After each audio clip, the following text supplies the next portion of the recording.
കുഞ്ഞിന് ആശ്വാസം. 2 ആഴ്ചത്തെ ഇടക്കാല മുൻകൂർ ജാമ്യം. അറസ്റ്റ് ചെയ്യാം. അറസ്റ്റ് ചെയ്തതിനു ശേഷം വിചാരണ കോടതിയിൽ ഹാജരാക്കി ജാമ്യം നൽകണം.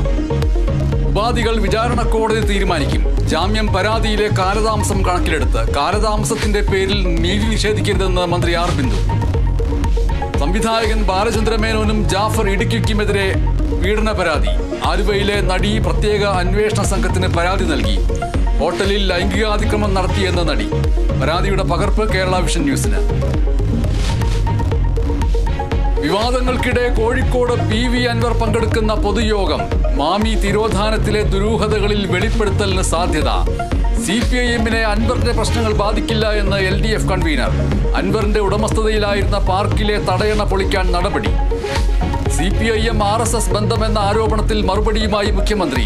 പിന്നിൽ സ്വർണം ഹവാല കടത്തുമായി ബന്ധപ്പെട്ട പോലീസ് നടപടിയിലെ അസ്വാരസ്യം.